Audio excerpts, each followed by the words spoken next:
ఈ దేశంలో గత కొన్ని నెలలుగా అయ్యా పేపర్ లీక్లు అవుతున్నాయి.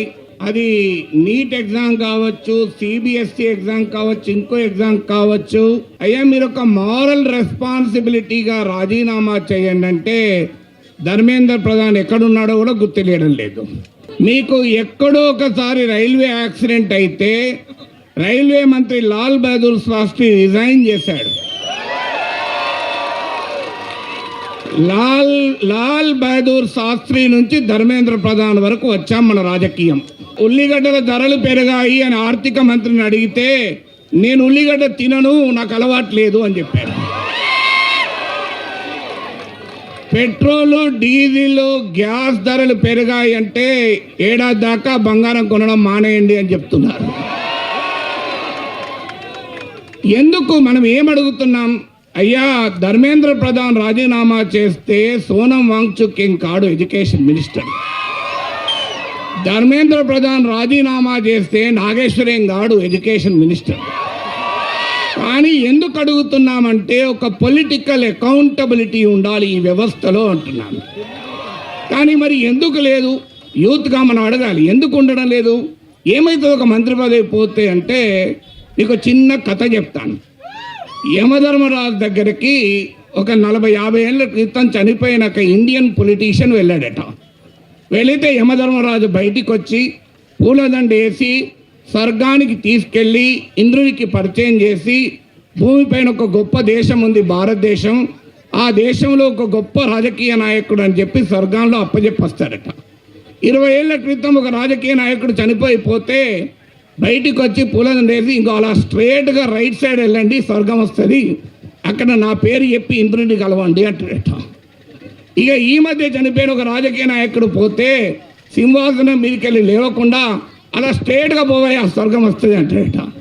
ఇది చూసి చిత్రగుప్త అడుగుతాడట, యమధర్మరాజా మీరు ఎందుకు ఇట్లా మారారు? 50 ఏళ్ల కింద మీరే పర్సనల్గా వెళ్ళారు ఇంద్రుని దగ్గరికి, 20 ఏళ్ల కింద మీరు వెళ్ళి పూలదండ వేసి చూపారు, ఇప్పుడు కదులుతలేరంటే నేను లేస్తే ఆ రాజకీయ నాయకుడు నా సింహాసనంలో కూర్చుంటాడు అన్నాడు. ఇది ప్రాబ్లం మన దేశంలో. అందువల్ల ఇవాళ ఏమడుగుతున్నాం? 1000 కోట్ల రూపాయలు బడా కార్పొరేట్ కంపెనీలకు ప్రభుత్వాలు రాయితీలు ఇస్తున్నాయి, 1000 కోట్లు. కానీ తెల్లారి పొద్దున ఈమెయిల్ వస్తుంది నీ ఉద్యోగం పోయింది అని చెప్పి. అరే దీనికి ఎవడు బాధ్యుడు ఉండడా? కనీసం ఉద్యోగం తీసేసే ముందన్న థ్యాంక్ యూ చెప్పడా? ఓ ఈమెయిల్ పొద్దున్న లేస్తే ఆఫీస్ ఈమెయిల్ ఓపెన్ కాదు.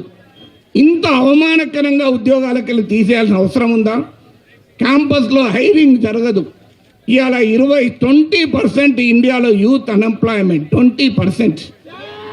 ఎందుకు ఇలా ఉండాలి? అయ్యా మేమేమంటాం, మాకు ఉద్యోగాలు ఇస్తే ఈ దేశ సంపదను తీసుకొస్తాం. మీరు $5 ట్రిలియన్ తేలేదు కానీ మేము తెస్తాం, మాకు ఉద్యోగాలు ఇవ్వండి అని అడుగుతున్నాం. మేమేం తేరగా పరాన్న జీవులుగా పారాసైట్స్గా బతకాలని అనుకోవడం లేదు, కష్టపడి పనిచేయాలనుకుంటున్న కాక్రోచ్ల మేము అని చెప్తున్నాం. కానీ ఇవాళ ఉద్యోగాల గురించి అడిగితే ఎవరు ఆన్సర్ చెప్పరు. అయ్యా నిర్భయ నుంచి దిశ వరకు అత్యాచారాలు జరుగుతున్నాయి, దీని సంగతి ఏంటి అంటే వాళ్ళ ఆడవాళ్ళు అంత రాత్రి ఎందుకు వెళ్ళారు, ఆ డ్రెస్ ఎందుకు వేసుకొని వెళ్ళారు అని ఆన్సర్లు వస్తాయి. అసలు ఏంటి రాజకీయ వ్యవస్థలు? ఇవన్నీ ప్రశ్నిస్తే నువ్వు అర్బన్ నక్సలైట్ అంటారు, నువ్వు చైనా ఏజెంట్ అంటారు, నువ్వు పాకిస్తాన్ ఏజెంట్ అంటారు, నువ్వు హిందూ ద్రోహి అంటారు, నీవు దేశద్రోహి అంటారు. కానీ ఇలా అనేవారికి మేము చెప్పదలుచుకున్నాం, మేం భరతమాత ముద్దు బిడ్డలం, భగత్ సింగ్ తమ్ములము అని చెప్పదలుచుకున్నాం. అందుకే ఇవాళ ఇక్కడ మనం గట్టిగా నినాదాలు ఇవ్వాలి. మీరే కాదు దేశభక్తులు, మేమే దేశభక్తులం. భారత్ మాతాకి, భారత్ మాతాకి, భారత్ మాతాకి.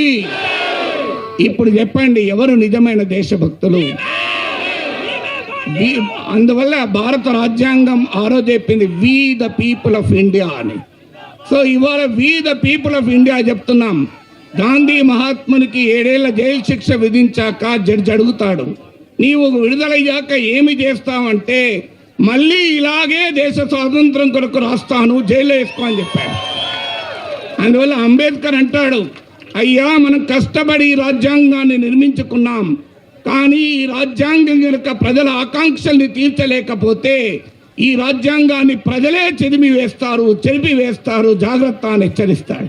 ఇవాళ మేము రాజ్యాంగాన్ని కాపాడటానికి వచ్చాం, మీరు రాజ్యాంగాన్ని భ్రష్టు పట్టించడానికి వచ్చారు. అందువల్ల జై సంవిధాన్ అనే నినాదం వెనకాల ఉన్న ఇతివృత్తం అది. ఫైనల్గా ఒక్క విషయం ఫ్రెండ్స్, ఆన్లైన్లో ప్రారంభమైన ఈ ఆవేశం ఇవాళ స్ట్రీట్ ఫైట్గా రూపాంతరం చెందింది. గుర్తుపెట్టుకోండి, సోషల్ మీడియా యాంగర్ మాత్రమే సరిపోదు, అది స్ట్రీట్ ఫైట్ పోరాటంగా సాగాలి. దీనికి భయపడాల్సిన అవసరం లేదు. ఒక్కటే నినాదం, బతకాలంటే చావడం నేర్చుకోవాలి, అడుగడుగున పోరాటం నేర్చుకోవాలి. జీనా హైతో మర్నా సీకో, కదం కదం పర్ లడ్నా సీకో. జీనా హైతో మర్నా సీకో, కదం కదం పర్ లడ్నా సీకో. జీనా హైతో మర్నా సీకో, కదం కదం పర్ లడ్నా సీకో. ఫ్రెండ్స్, చివరగా చిలీ అనే ఒక లాటిన్ అమెరికా దేశంలో 4-5 ఏళ్ల క్రితం 15 to 19 ఇయర్స్ పిల్లలు, 15 ఏళ్ల నుంచి 19 ఏళ్ల పిల్లలు 30 పైస్ మెట్రో ఛార్జెస్ పెంచితే వారు ప్రారంభించిన పోరాటం అక్కడ ప్రభుత్వాలనే గద్దరించేదాకా జరిగింది. ఇవాళ హెచ్చరిస్తున్నాం, మేం ప్రజల తరఫున. ఇవాళ మీరు మీడియాను మీ చేతిలో పెట్టుకుంటారు, రాజకీయ వ్యవస్థను మీ చేతిలో పెట్టుకుంటారు, సోషల్ మీడియాను కూడా మీ చేతిలో పెట్టుకుంటారు. కానీ జనాగ్రహం కట్టలు తెంచుకుంటే దేశంలో అది మరో కాక్రోచ్ ఉద్యమం అవుతుందని నిరూపించాం. అందువల్ల ఈ పోరాటంలో అంతిమ విజయం మనది. అందువల్ల ఈ విజయం సాధించే వరకు పౌర సమాజ చైతన్యం ముందుకు జరగాలి. ఈ వ్యవస్థ మారేంత వరకు ఈ పోరాటం కొనసాగాలని చెప్తూ మరొక్కసారి మీ అందరికీ అభినందనలు తెలియజేస్తూ, ఒక్కసారి భరతమాత బిడ్డలం, సింగు తమ్ములం, భరతమాత బిడ్డలం, భరతమాత బిడ్డలం, భరతమాత బిడ్డలం. జీనా హై తో కదం కదం పర్, ఓ జీనా హై తో ఓ కదం కదం పర్. జై సంవిధాన్. Thank you.